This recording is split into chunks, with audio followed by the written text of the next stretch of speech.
So another competent successor of his is Claudius, Mm. who he has a very short reign. He's only there for 2 years, but he pretty much puts an end to the worst part of the Gothic invasions, with the Battle of Naissus and the destruction of the Goths. They do continue to attack, but they are finally checked in quite a major way, and it's from that point on that the Romans really start to get a grip on the Balkans and start to push the Goths back over the Danube. Yes. His focus on the Balkans pretty much came at the expense of the west, because I believe there's a rebellion in Autun in Gaul, which he doesn't assist at all. Autun just gets demolished by the Gallic troops. But Spain flips back to his control during this time. Yes. So the Gallic Empire, although uncontested, is starting to lose a lot of its power and original enthusiasm, almost. Well, Postumus is killed. I think also Odenathus is killed in the east, along with Gallienus. So all the leaders of that era killed off in the same year. Yeah, in a rough sort of 2-year period or so, yeah. So that you have a whole new crop of leaders. You've got, well, very quickly you have Laelianus, Marcus, and Domitianus in Gaul, before finally Victorinus becomes Gallic Emperor. And then you've got Zenobia and his son in the east. Yes, Vavalathus. Vavalathus, yes. In the east, Claudius, what's left of the Roman Empire. So whole new leadership across the board. But he is very successful, and I think just the sheer immediate success of Claudius Gothicus is enough to not only get himself deified when he dies of the plague, so he's one of the few emperors not to be bunked off. When he does die, his brother Quintillus is initially recognized as emperor by the Senate. So there's almost the beginnings of a dynastic link, or at least the thought of it, but it doesn't really happen because of Aurelian. But yes, Claudius II, he's there for such a short time, but he's really effective for the time he is there. Yeah, I do find him hard to assess because, so I can point out things that are do kind of fall short of the mark, but I don't want to be too harsh on him because it is a 2-year reign. But also, on the other hand, this is an emperor who gets a very inflated treatment in the sources because Constantine decides to make him his fictional his ancestor. He fabricates this ancestry. The sources keep changing because it was clearly treated in a very vague way, but he was claimed to be somehow related to Constantius, the father of Constantine.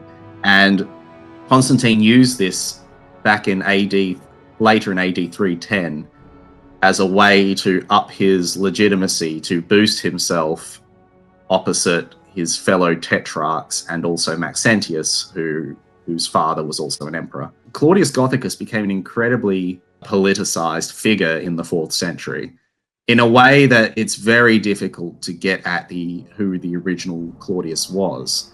I mean, his successors, to a degree, his successors do speak for themselves because, like Gallienus, he defeated an Alemannic invasion of Italy. He defeated them at the Battle of Lake Bernacus. That campaign against the Goths, for which he became the first emperor to be called Gothicus, at the Battle of Naissus. Clearly, he was good enough that Constantine's administration saw him as someone to claim as an ancestor. Also, probably because he was only there for 2 years and is a bit of a mysterious figure, it was an easy claim to make. It might be more difficult to make that claim about someone with a longer reign, like Aurelian perhaps, or Probus. That is a bit more of a mystery, and so you could throw that out there and not many people would find problems with it. Not that many people would be trying to do that in front of Constantine. There are some issues. So, for example, the Battle of Naissus against the Goths was clearly a big deal. Yes, it led to the first adoption of the cognomen Gothicus. But interestingly, Ammianus, how he frames this, he seems to frame the wars against the Goths in a way that does transcend that Constantinian lens, where he refers to these nasty raids in the time of Valerian and Gallienus, and then jumps straight ahead to Aurelian and says that Aurelian ended this threat, and he presumably referring to Aurelian's victory over the Gothic leader Canibus in 271. Yeah. And his then invasion of Gothia itself, the Gothic homeland, which also led to the adoption of the title Gothicus. And so it seems that in Ammianus' mind, Aurelian's success contribution there was the bigger one. But it's hard to tell. There are some issues, like Zosimus' account points out that after Nisus, the campaign sort of devolved into this more indecisive phase where the cavalry were needing to keep chasing down the Goths, and the Goths the survivors were hiding in the Hymus Mountains. And there's this whole incident where Claudius ordered the infantry to try to block the path of the Goths as they were breaking out of the Hymus Mountains, and he did it for some reason, not explained, without cavalry support. And there was apparently an argument between, the cavalry and infantry officers, with Claudius favouring the infantry officers, at which point the cavalry then had to save the day after the infantry got absolutely pummeled by these seemingly defeated Goths. Yeah. It'd be Aurelian who's the chief cavalry officer in this event. He's just not named in that moment, but we know from other sources that he was the chief cavalry general. So there was clearly some kind of rivalry between Claudius and the infantry officers on the one hand, and the clearly increasingly formidable and famous cavalry general, Aurelian, on the other. That kind of resulted in this nasty situation where the infantry got badly hit by the Goths. There is also a case to be made, although again, I feel a bit reluctant about saying this because he's only had 2 years anyway. But David Potter, in his book on the later Roman Empire, refers to the year 270 as sort of a sluggish year for Claudius. And I mean, to be fair, that's probably when he's dealing with this more indecisive phase of the Gothic campaign where he's sort of having to chase them down. But that is also when, as you mentioned, the Gallic Empire is going through problems. Posthumus gets himself killed because he refuses to allow the sacking of mines. There's a slew of emperors, and then Victorinus takes control. And while this is happening, Spain defects to Claudius, and Placidianus, a general loyal to Claudius, takes control of Narbonese Gaul, which again is to Claudius's credit that he ordered this guy to, while he was dealing with the Goths, he ordered Placidianus to take control of Narbonese Gaul. So that whole Autun incident happened, where Autun rebelled, clearly thinking that the Gallic Empire was about to collapse, declared allegiance to Claudius, probably because of the Gothic threat. But that's one of the things that David Potter invokes when he calls this a sluggish year. I guess the other controversial thing, but again, it's not really clear how much we should really blame Claudius for it. So, yes, Odenathus is assassinated either in 267 or 268, and there's various accounts of why that happened. Nathaniel Andrade makes a good argument that it was a joint conspiracy between officials at the court of Gallienus and Palmyrings who were fearful of Odenathus's growing power. Peter the Patrician, in particular, refers to an official named Rufinus for being responsible for taking the initiative on this. If the aim of this was to try and end the dynasty of Odenathus, and we're told that his eldest son, Herodian Hairan, was also killed in this incident, if that was the aim, it badly backfired because his widow Zenobia took control and placed her young son Vabilathus, didn't place him on a throne yet, but made him the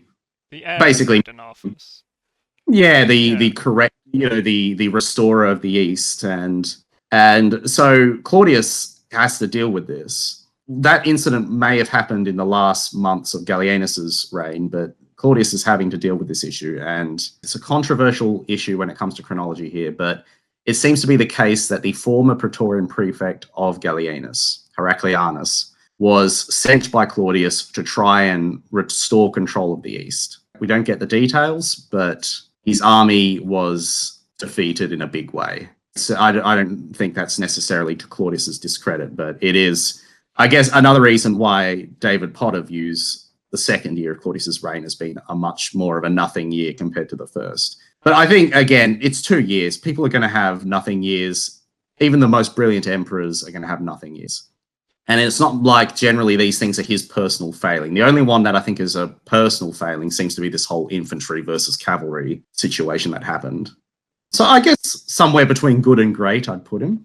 The infantry and cavalry thing might just be the case of the Romans who pretty much use infantry as the majority of their forces for their whole history until this point, with cavalry playing a very peripheral role, still getting used to the idea of making them the primary unit on the battlefield. And even in the late Roman Empire, when cavalry forms a much larger portion of the army, it's still almost much smaller and secondary to the infantry arm of the army.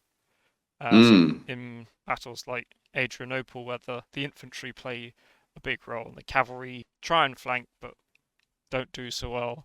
6th century with like Justinian, when you have more cavalry-orientated generals like Belisarius, but then you also have more infantry-orientated generals like Narses, who relies heavily on his infantry to win the day. Like Battle of Taginae Bustagalorum, where it's the infantry that win the battle, and then the cavalry are just used to run down King Totila. Right.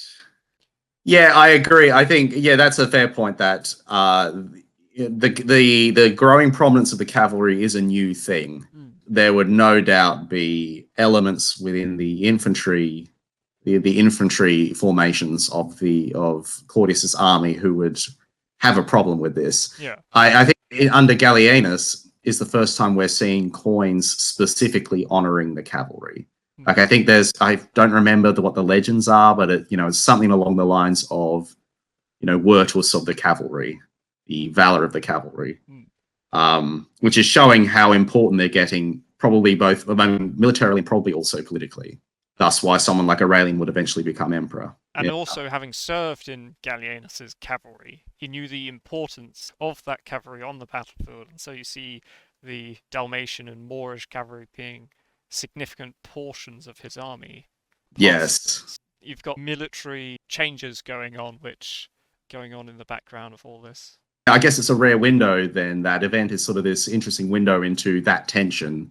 We can speculate happened, but I guess this is one of the few windows into that actually being the case then, which is interesting. Yeah. As much as Gallienus was able to contain the Gothic threat, Claudius symbolizes the beginning of the end of the Gothic threat, which Aurelian eventually deals with. But I think he is a decent emperor. He actually had a legacy beyond just his reign, which is quite interesting. Yes. Yeah, he clearly made a good enough impression for Constantine.